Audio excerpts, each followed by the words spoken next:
Good morning, everyone, and welcome to the last session in our Dual Credit in Kentucky webinar series.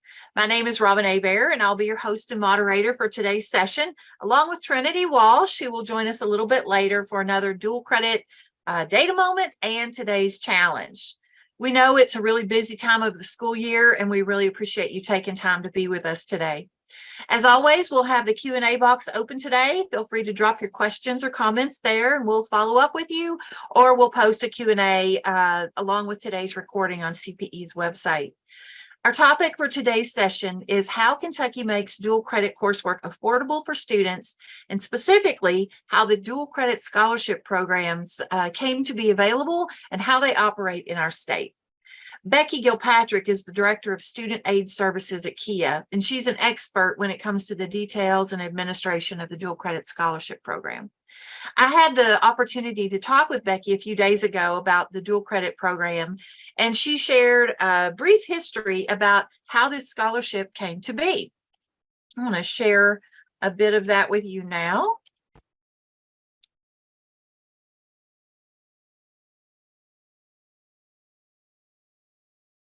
In 2016, former Kentucky Governor Matt Bevin issued an executive order to provide the framework for the Dual Credit Scholarship Program. And then during the 2017 legislative session, the statute was actually established.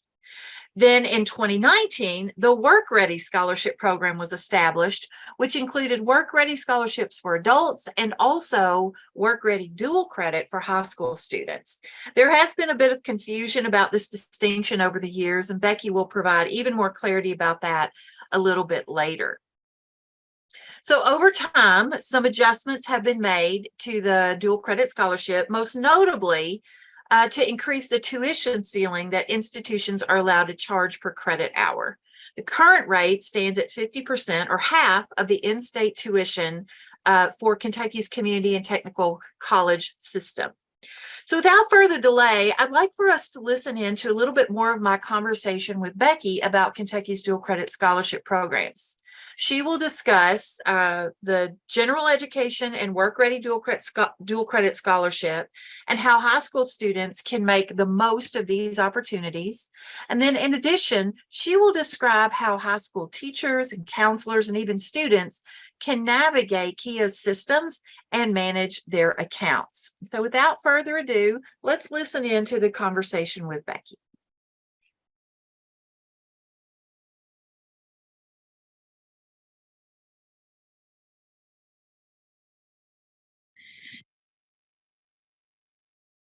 So, to be considered eligible, the student needs to be a Kentucky resident who's enrolled in a Kentucky high school as either a junior or a senior. Now, the regular dual credit scholarship is available to all Kentucky high school students, which includes homeschool students. The students do have to be enrolled or accepted for enrollment in a dual credit course at a Kentucky college or university. And that means that that student has to meet the post-secondary admission requirements before they can take those courses. The scholarship also requires students to complete a 30-minute counseling session so we can help prepare them to be successful in college. And we will talk more about that in a moment. On the Work Ready dual credit side, the requirements are very similar, except that it's open to students who are in Kentucky high schools in grades 9 through 12.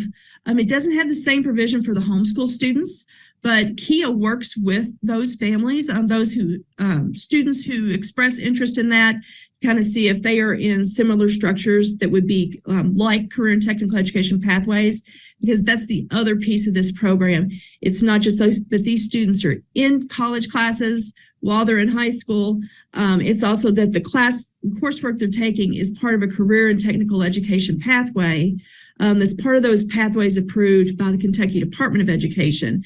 And so KIA will work with the KDE to make sure that the curriculum aligns on those.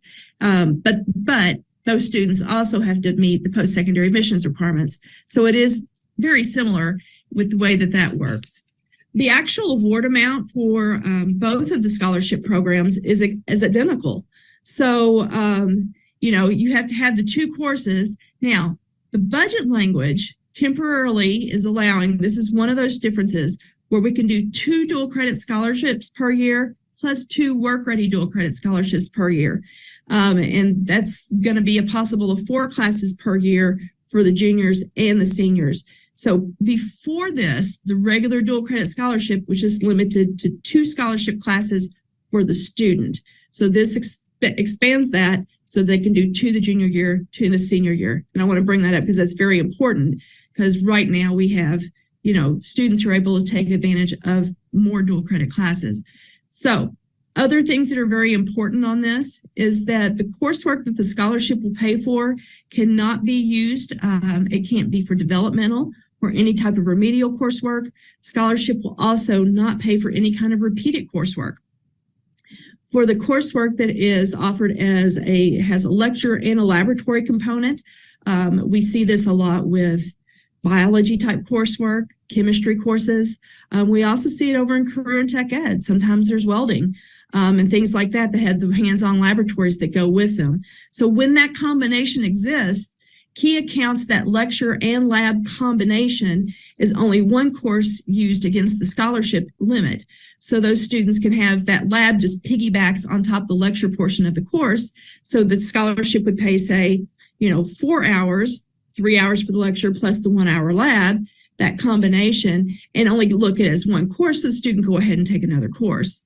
The amount that the scholarship pays is the amount that's actually charged by the institution. And we'll talk about, that's that dual credit ceiling rate, that they cannot exceed that. And we'll talk about that with participating institutions in a moment. Now, Kia does make the award determination, but we do that on a first come, first served basis by when the students actually submit their scholarship information or their preferences to us. And we'll go into that again as well. I want to spend a moment talking about types of coursework, because we really are talking about 2 different types of coursework, and that helps us determine which scholarship bucket that student's going to draw from. So with the general education courses, and I'm sure, you probably know this very well if you watch this series, those gen ed courses are the transferable courses per the statewide transfer policy. And that's something the Council on Post-Secondary Education has worked through and makes available. So we're talking about courses like English, mathematics, science, those chemistry, those biologies, the history, the physics. Those are the general education courses. And that kind of lines up with the core courses for high school graduation. So it's very easy to understand what that is. With career and technical education, as I've mentioned before, that's aligning with the K-12 career and technical education pathways.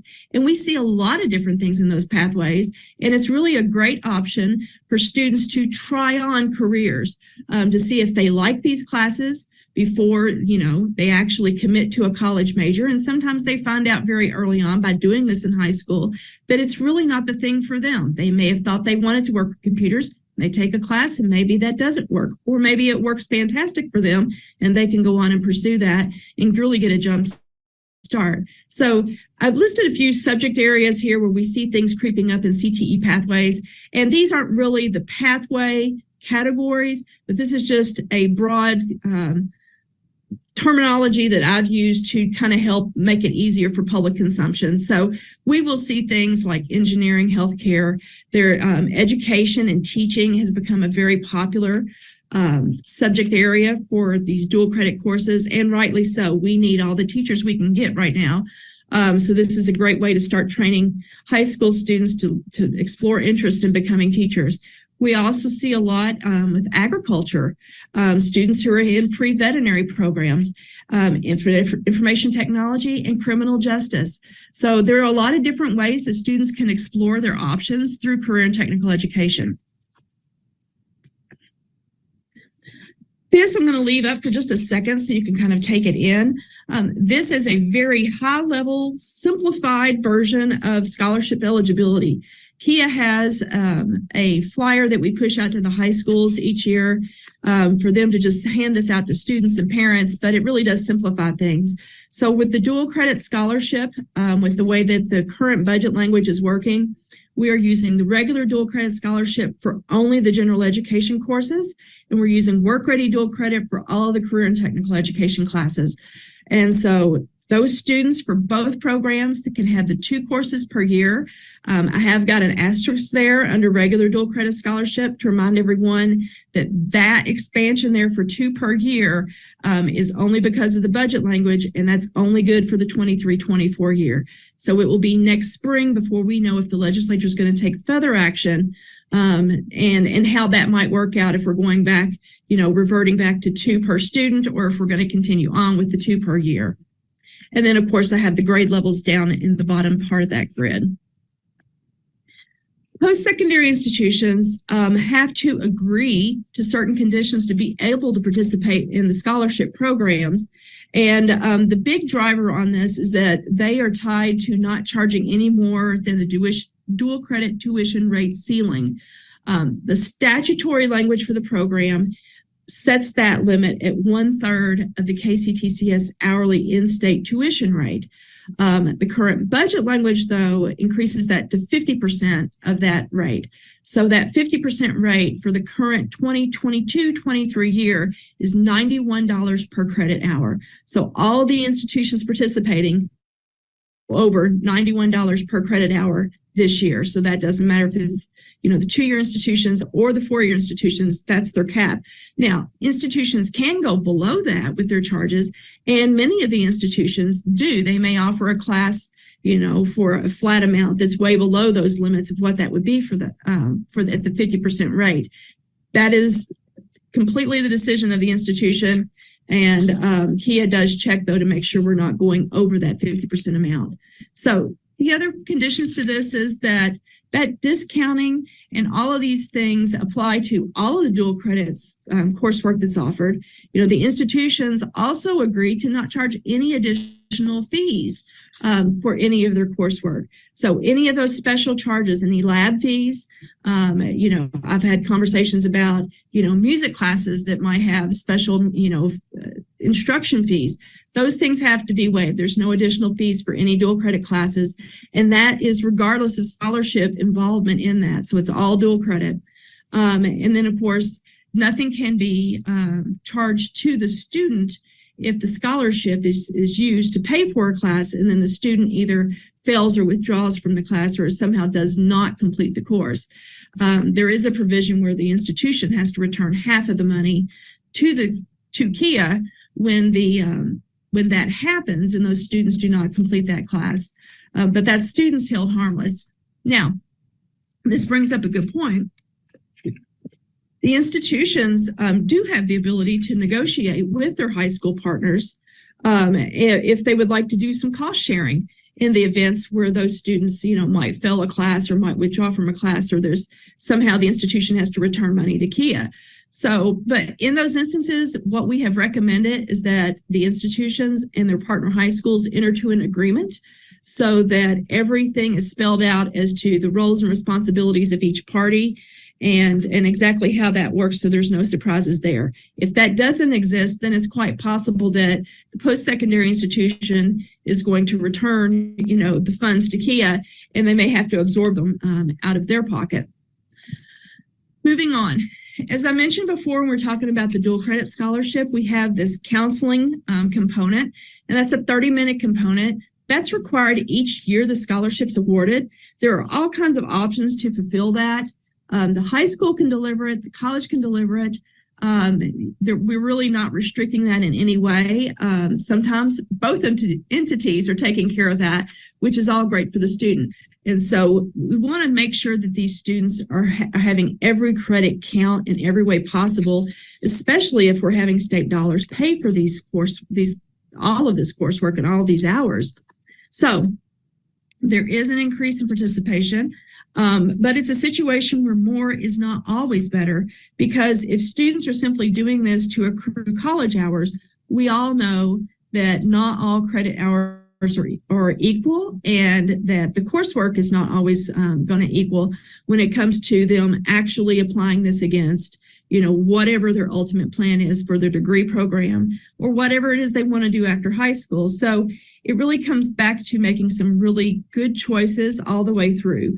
It's not, in the end, ideally, it would be great if the scholarship program was actually helping to reduce college costs overall. or even shave years off the amount of time it takes for the student to complete their college career once they finish with high school. But to do that, they have to be very intentional. So adding to the confusion on this is that it is not very unusual at all for high schools to partner with multiple institutions. And what we see is that most of our Kentucky high schools partner with 5 or 6 or more different institutions. So that gives the students a variety of course options. And because sometimes these courses are offered in the high school with their regular high school teachers, they may not always realize that they're actually taking this as a college class. So there is that advising component that's really important there. With these being high school students, they don't necessarily have the same type of academic advising that a regular college student would have. So, it helps for them early on to know what steps they need to take, to try to figure out what their goal is for this so they can really plan intentionally what college classes they need and how they're going to get there. Now, this is just another step out that gives you an overview of how this whole thing flows for the first half of the life cycle of the scholarship. So, as we talked about before, it all starts with the high schools. They'll send a file to KIA that shows the students who are enrolled in the dual credit coursework. KIA will process their file, and when we do that, we create scholarship links for the students in KIA's system. Then it's up to the student. Go into my KIA, set those scholarship preferences, tell us when they're going to take the class and which college they're taking it. College and semester, that's the 2 things with the preferences. And then from there, KIA will award the scholarship, and we will notify the high schools and the students and the colleges of what the award status is, that they have a scholarship that's available. This is some of the timeframes that are involved in processing all of this. We do start with the application processes. The submission deadlines on those things are September 15th is really the big thing for the high schools to get us started with the fall semester. KIA will usually open it up at the 1st of August. Sometimes we have some flexibility to do that earlier, but we found it's usually the 1st of August before the high schools are ready to start reporting data to us anyway. But we want to have all those high school submissions in by September 15th for the fall semester. We also want to do it by January 30th for the spring, just so that we can have that settle out. The big reason why we want those things to happen is because the student preferences, and this is really more of the driver, we want all the students to have their fall request in by the 1st of October. And then for March, the March 1 deadline, we want every request for the year. So even if students didn't make the October 1 date for their fall request, we can still add fall scholarships on, going later into the year. But if the students are able to get their information in by the 1st of October, that really helps the post-secondary institutions in the billing processes so that they'll know that student has a scholarship available and they won't start sending bill notifications out to those students. By the 1st of March, though, we want everything in for the fall and the spring so that we can settle it out, because at that point, we're going to send the rest of the money out for the year, and then we're going to turn around and start looking to close the year out. As soon as the high schools start to send us information, and once those students do, their part of it with requesting their scholarships, then we will actually start processing on a weekly basis. And as I mentioned, we start that in early August, and we'll run it weekly throughout the year. We do cut the student links off after the 1st of March for them to come in and set preferences. So at that point on, it becomes a matter of the high schools looking at things and us cleaning things up and kind of working that manually on the KIA side. But this is what happens after KIA makes the initial scholarship award. So we send that information to the post-secondary institutions.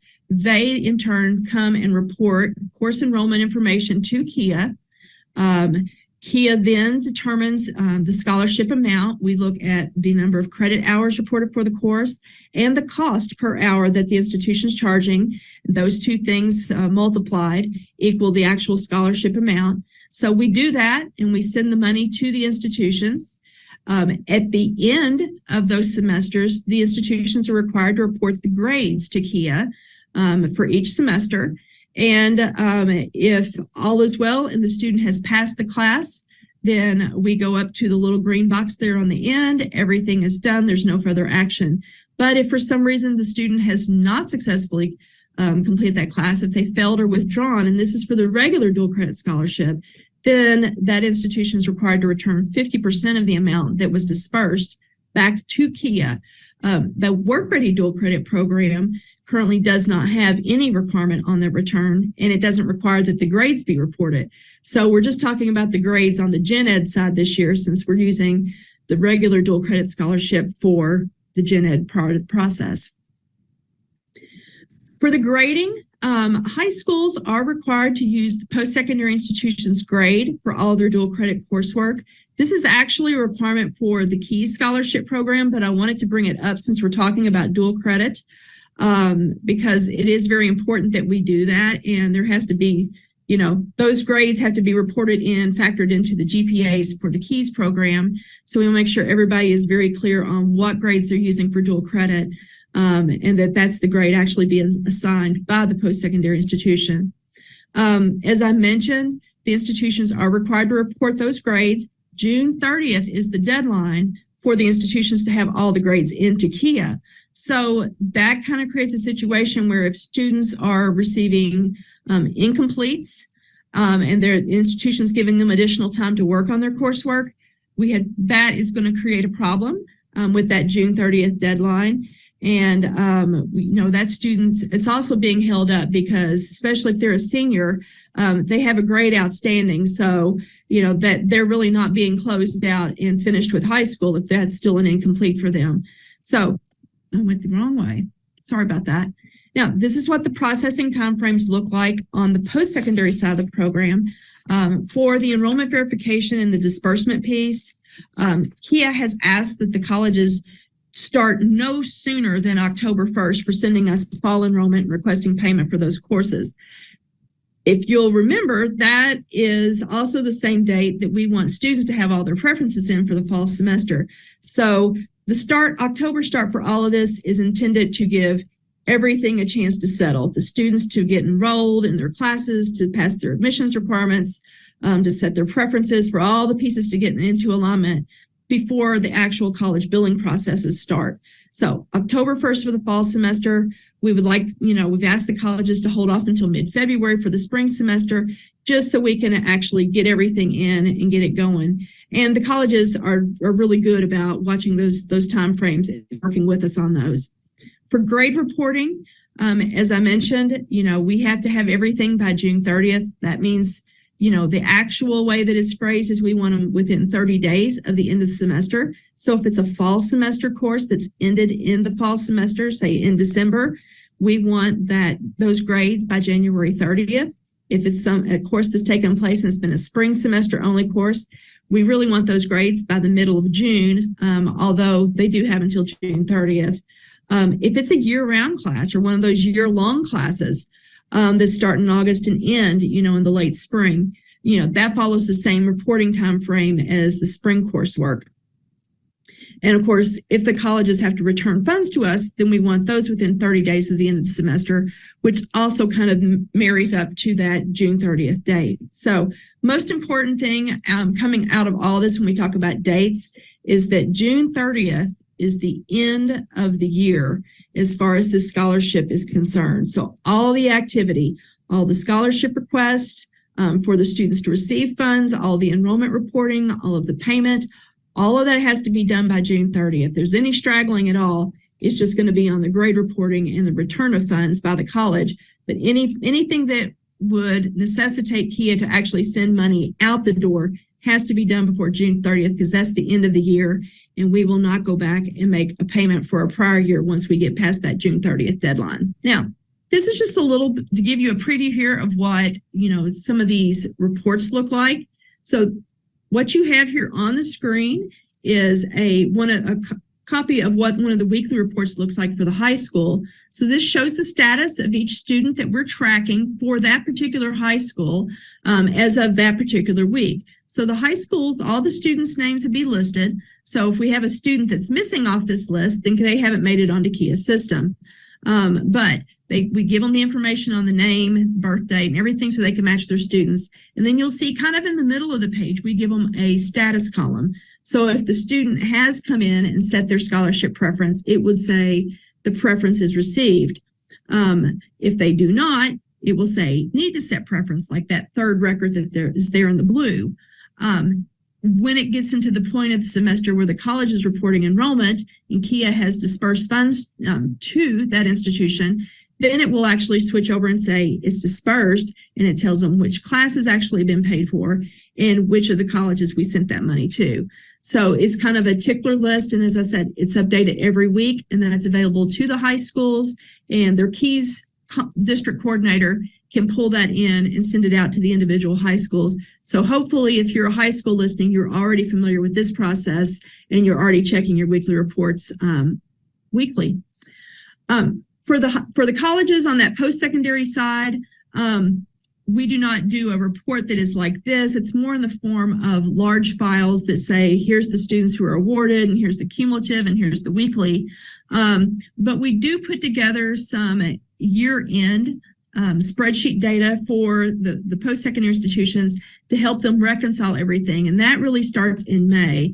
And that's why I said that March 1 data is so important, so we can turn our focus onto, tying all the loose ends and reconciling for the end of the year. So once we pull that, though, we give them the complete data set of this is all the dual credit awards, this is all the work-ready dual credit, and we show them what's been paid, and they can see what has not been paid, and then use that to go in and match up things in their system to say, oh yeah, we missed this student, we need to get that from KIA, or we have a data conflict that we need to work out so that we can get that reported, because June 30th is that date that we're all shooting for. Everything has to be finished by then.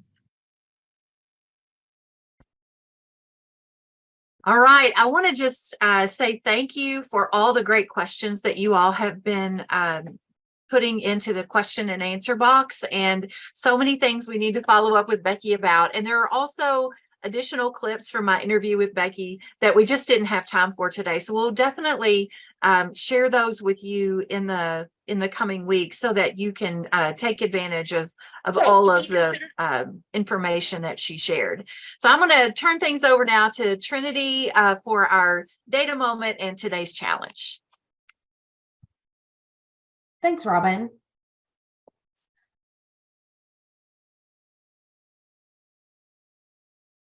Becky just gave us quite a bit of information on our dual credit processes regarding how our students can take advantage of their dual credit and work-ready dual credit scholarships. We're grateful for financial barriers that are being removed for students with these scholarship programs. On today's dual credit challenge, I'm going to give you some information that was provided to us by Becky Gilpatrick and allow you to connect this information to my previous 6 challenges.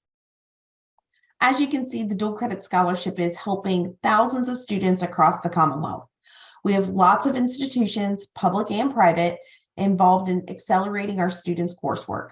Additionally, when thinking about what general education courses students are taking, as you can see on the screen, the highest numbers are English and math. These foundational courses are great college entry points in high school because it allows students the opportunity to experience collegiate rigor, yet at the same time have the supports that a high school student would have available to them. When looking at our work-ready dual credit scholarship data, we see a trend in courses that are very much aligned with our state and community wants and needs. We have lots of students exploring healthcare careers and business careers. And as we enter Teacher Appreciation Week next week, personally, I'd love to see the education pathway courses increase over the next few years too.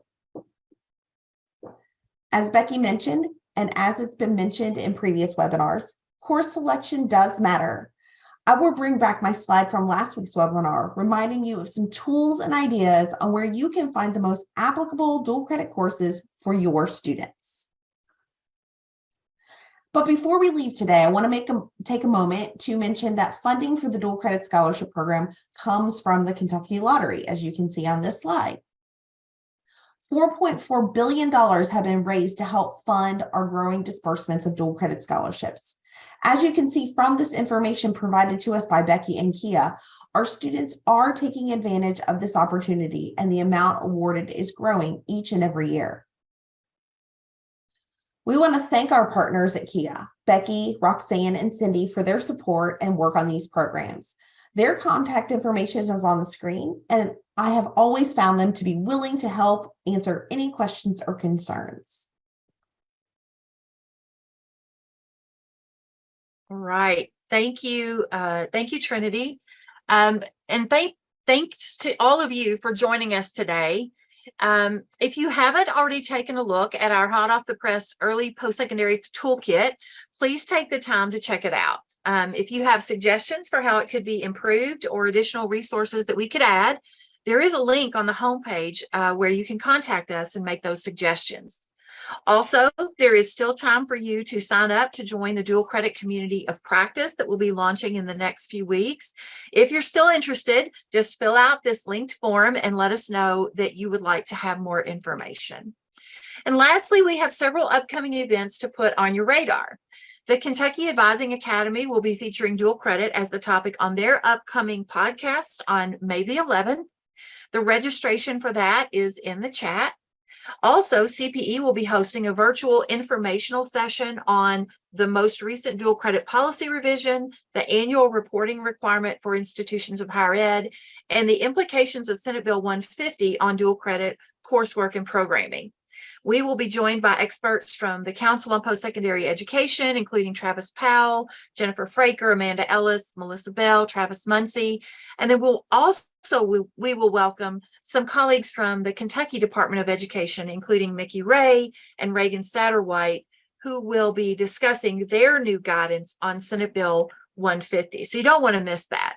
Please register at the link. It's also in the chat. And when you register, we'll send you all the information and the link so that you can join that conversation as well. And finally, please be watching for the FAFSA for the Win announcements that are coming out on May the 15th.